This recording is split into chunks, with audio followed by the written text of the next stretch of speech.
She was built to survive torture, bred to obey, and programmed to never cry. On the battlefield, they called her a ghost, blue-skinned, beautiful, unbreakable. But when the fighting stopped and she lay bleeding in the ruins, a human soldier didn't shoot her. He reached out and took her hand. And in that moment, something broke inside her. Her lips trembled. Her eyes burned. For the first time, she felt. And what came out of her mouth wasn't a weapon's command. It was a whisper, raw and terrified. Don't let go. What happens when the girl made to feel nothing learns how to love? They called her Subject 13, though the soldiers whispering it behind reinforced blast doors never knew she could hear every word. Her skin was electric blue, smooth and unscarred no matter how many missions she returned from. Her body, perfectly sculpted, moved with the grace of a predator and the silence of death. Engineered in the Black Lab vaults of the Orion Directorate, she had no name, no childhood, no voice that mattered. Her veins carried synthetic pain suppression agents. Her nerves had been rewired to ignore injury. She was never taught to cry, only to kill. And she did, without hesitation, without question. Until one mission changed everything. The sky burned over Delta Vesper 4. The jungle world had been a rebel hideout for months, but the firestorm of orbital strikes turned it into ash. Among the wreckage, she moved like a shadow, executing survivors, her neural link feeding real-time kill counts back to command. Then she saw him, a human soldier. Not part of the Directorate. A deserter maybe, or one of the rebels. His arm was bleeding, his leg pinned beneath collapsed metal. He wasn't aiming his rifle. He was trying to shield a wounded child. The child was already dead. She raised her weapon. His eyes met hers, no fear, only exhaustion. And something else. Regret. His mouth moved, and her implants translated the words. She was 7, he didn't move. Didn't beg. She hesitated. The kill order blinked red in her HUD, but she didn't pull the trigger. Instead, her hands trembled. She took a step back. The next blast wave sent debris flying. A steel beam crashed down. She didn't think, just moved. Her body slammed into his, shielding him from the impact.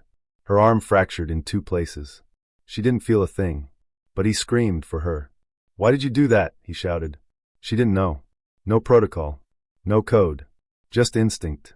Something in her chest, tight and hot, like a fire she couldn't extinguish.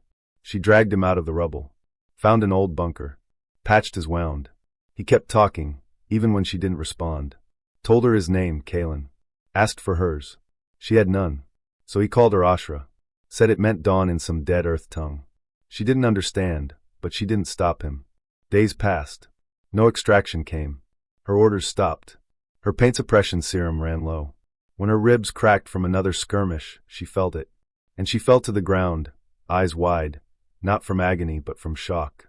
"It hurts," she whispered. Her voice, raspy and used, made him stop in his tracks. He dropped beside her.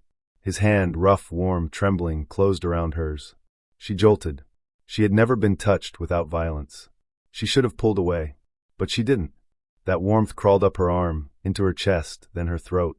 Her mouth opened, but nothing came out. Only tears. Real ones. He stared at her. Not like a weapon.